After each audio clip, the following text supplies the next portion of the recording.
Good morning and welcome to Little by Little, a short time in God's Word. It's Monday, and so we take the time on Mondays to go back over the message that was at Calvary Chapel, Port Angeles. You can find that message at calvarypa.org/latest message. It's also Martin Luther King Jr. Day, and so we're thankful for the fact that Dr. King, a minister of the gospel, stood up for what was right, and that's really what we should be doing as well. So we are in the book of Esther on Sundays at Calvary Chapel, so we're going to read from Esther chapter 3. After these things, King Ahasuerus promoted Haman the Agagite, the son of Hammedatha, and advanced him and set his throne above all the officials who were with him. And all the king's servants who were at the king's gate bowed down and paid homage to Haman, for the king had so commanded concerning him. But Mordecai did not bow down or pay homage. And the king's servants who were at the king's gate said to Mordecai, "Why do you transgress the king's command?" And when they spoke to him day after day, and he would not listen to them, they told Haman, in order to see whether Mordecai's words would stand, for he had told them that he was a Jew. And when Haman saw that Mordecai did not bow down or pay homage to him, Haman was filled with fury. But he disdained to lay hands on Mordecai alone.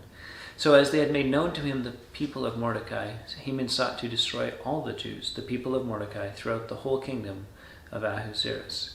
In the first month, which is the month of Nisan, in the 12th year of King Ahasuerus, they cast pur, that is, they cast lots before Haman day after day, and they cast it month after month till the 12th month, which is the month of Adar.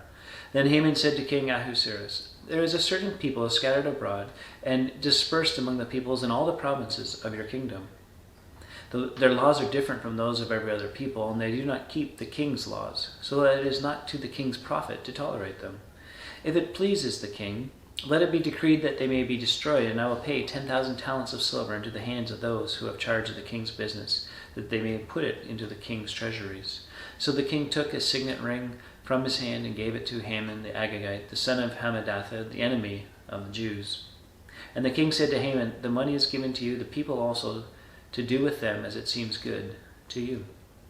Then the king's scribes were summoned on the 13th day of the first month, and an edict according to all that Haman commanded was written to the king's satraps, and to the governors, and over all the provinces, and to the officials of all the peoples, to every province in its own script, and every people in its own language. It was written in the name of King Ahasuerus, and sealed with the king's signet ring. Letters were sent by couriers to all the king's provinces with instructions to destroy, to kill, and to annihilate all Jews, young and old, women and children, in one day, the 13th day of the 12th month, which is the month of Adar, and to plunder their goods.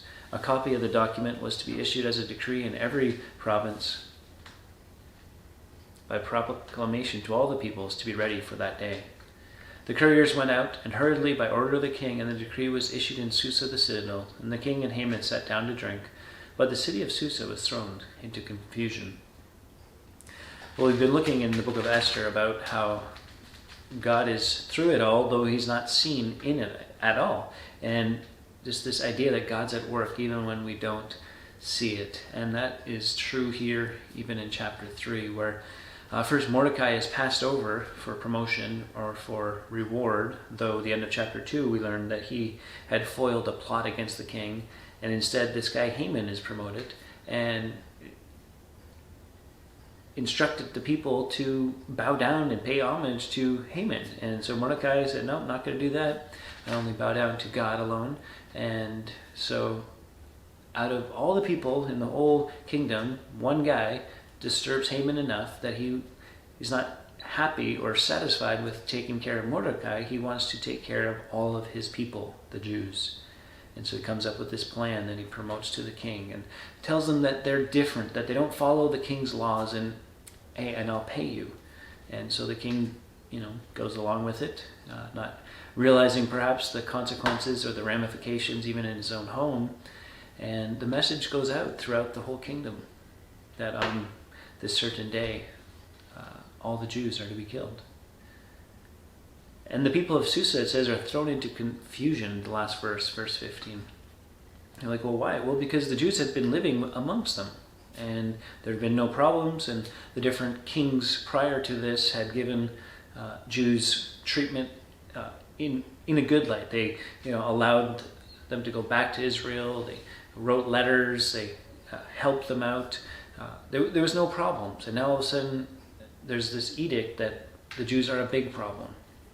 And we talked about how God knows about evil. He understands that it's happening, and pain and suffering and all these things, but he doesn't always stop it right away.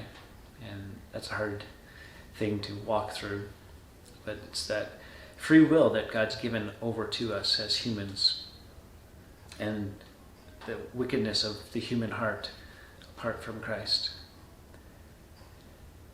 And so as we walk through the chapter, we saw how quickly mindsets change, how quickly things can change. And we understand that well here just in this last year, how quickly things change, how easily everyone will go along with things. And just this whole idea that as Christians, believers in Jesus Christ, we need to be not going along with the flow, but standing up against the flow of humanity. Not going along with the world, but standing against the world and standing for Christ. And so what does that look like in and for your life this week?